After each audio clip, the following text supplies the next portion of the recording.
And the final talk of the session will be given by Gabriel Ramos Llorden, and he'll be talking about Connectome 2.0, performance evaluation and initial in vivo human brain diffusion MRI results.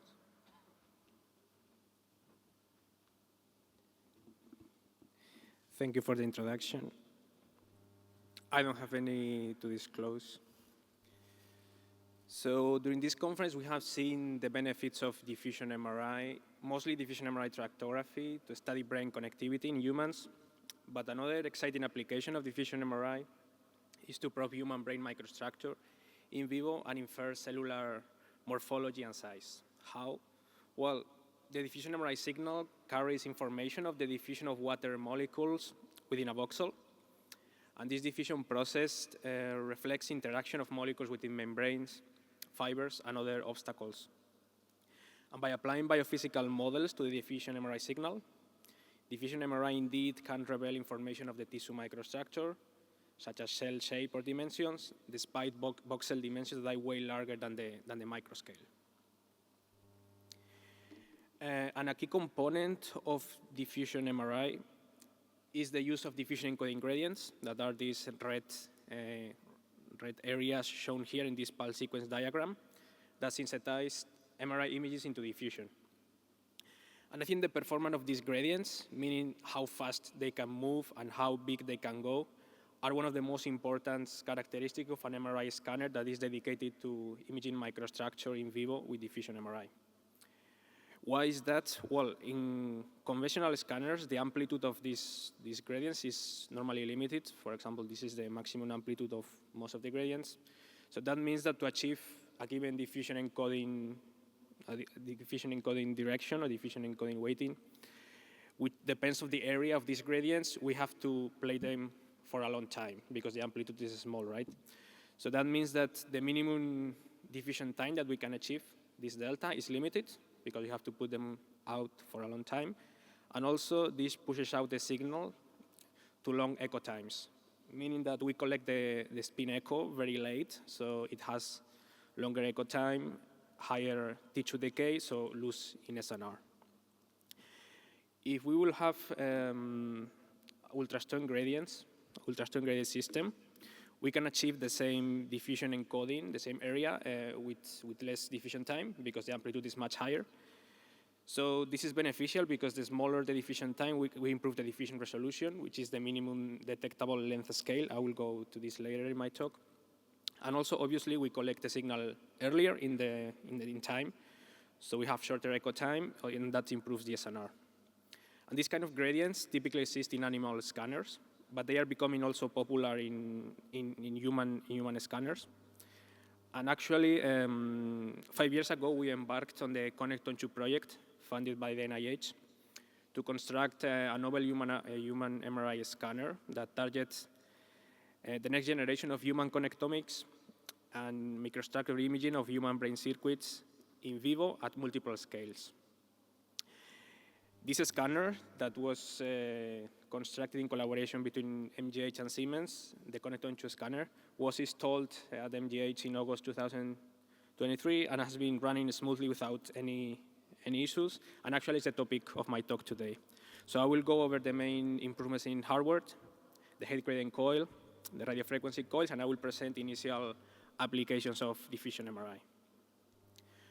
So I would say that the most important aspect of the Connectome 2 scanner is the gradient coil. It's a 3 Tesla scanner, but the gradient coil is what shines greatly.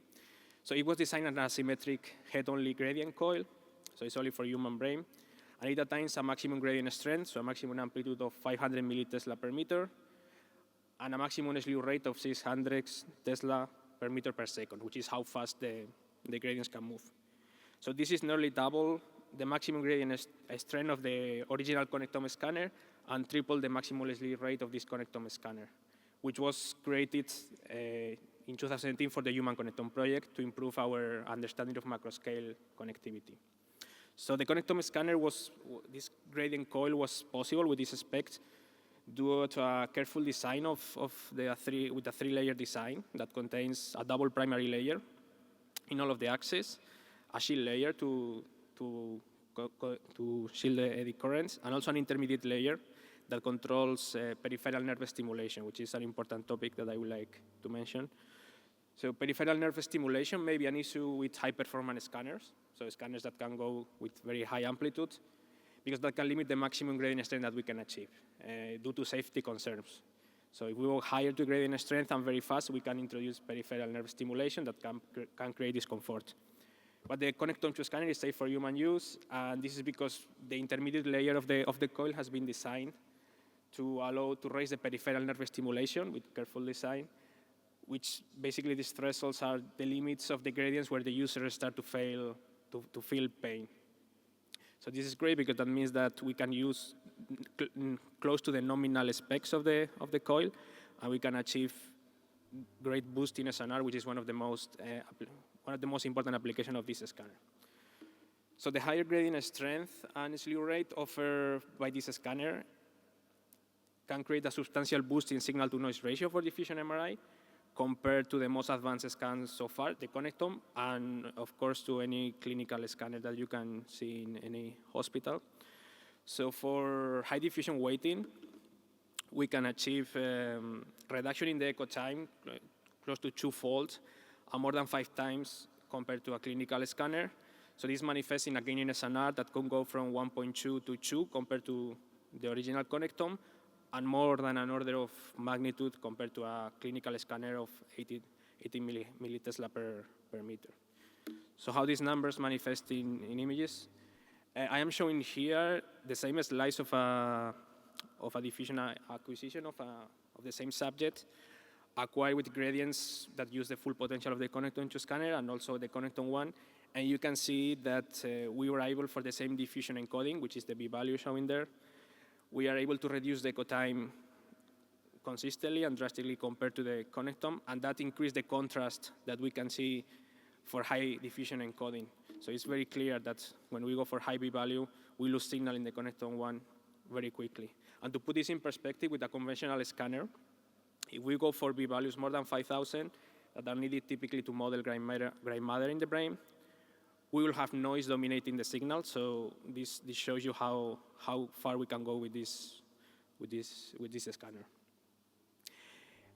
Although I said that the gradient coil is the most important, which I still maintain, I feel like another important thing of this Connectome scanner is that we made an effort to improve the radio frequency technology, which can push the SNR even further.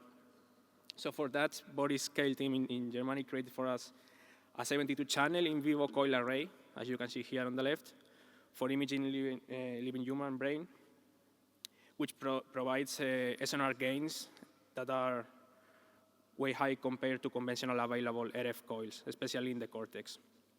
We also constructed a 64-channel for ex vivo imaging, so to image post-mortem whole brain, which is quite useful for multi-scale validation studies of connectional anatomy, and we have seen in this conference in other talks. Actually, this coil contains a temperature probes system that monitors a forced air cooling system to maintain the same temperature during these long scans, because typically as vivo scans, they can last for 15 hours. And this improves the accuracy and the reproducibility of any measurements, maintaining the same temperature. Another technology advance of these coils is they incorporate real-time field monitoring to measure high-order phase errors and k-space deviations during the scan that happens due to the strong diffusion gradients. And with this information that is measured in real time, when we incorporate in the image reconstruction, we can achieve distortion-free diffusion MRI without the need of image post-processing. So this is also another cool advantage. Okay, that's enough for hardware. I'm going to show 2 initial applications of this scanner. One mostly focused on the benefits of SNR, another in the improved diffusion resolution. I hope that make you interested to use this scanner in the future.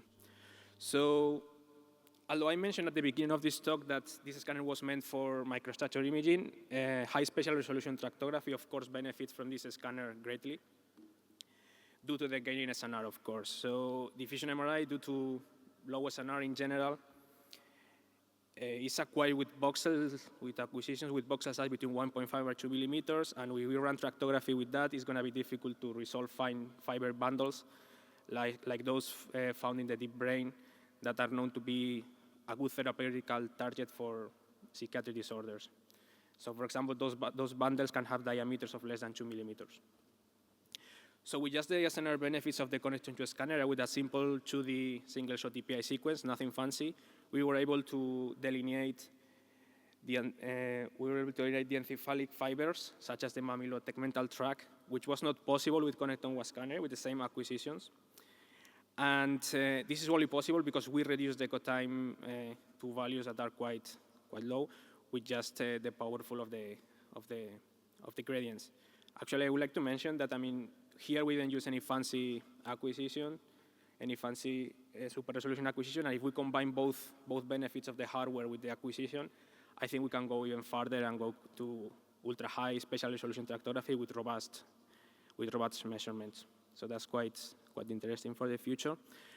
And the other application is more in microstructure, in particular in improved markers of axonal diameter in the living human brain. So axonal diameter it's a key determinant of conduction velocity. So it's very important in neuroscience, of course. And there have been a lot of studies in diffusion MRI in animals applying biophysical models, and they have been successful in quantifying this axon diameter index. We correlate well with histology. And the original Connectome scanner, 10 years ago, was the first to provide a demonstration that the living human brain, with the strong gradients and with advanced biophysical model, we were able to quantify this axon diameter index, at least to some extent. But the gradient strength of that scanner, the Connectome 1, that was 300 millitesla, as I mentioned, was not enough or lacked sensitivity to the smallest axons that make up most of the white matter in the human brain.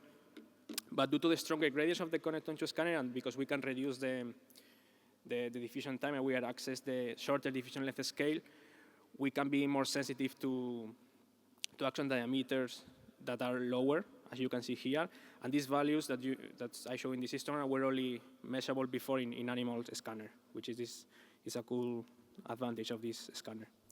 Also, of course, the SNR matters for this kind of axon diameter studies. We can improve the precision of all of the measurements between subjects, as you can see here, so that can improve reproducibility in studies. And also, if you can see, the axon diameter is consistent, it's more consistent between the two hemispheres, as it should be, compared to the results of the Connectome 1 scanner. So I think as a take-home message related with these results, I think the promise is that the boost in sensitivity and resolution provided by this scanner may open new doors for achieving precision human neuroscience. And when used in clinical studies, this scanner, it may be a powerful tool for proving variability in microscopic tissue organization and connectional anatomy, and this way increasing the statistical power of studies for understanding variation in human brain and function and at individual level, which that's our hope. And okay, so this is the end of my talk.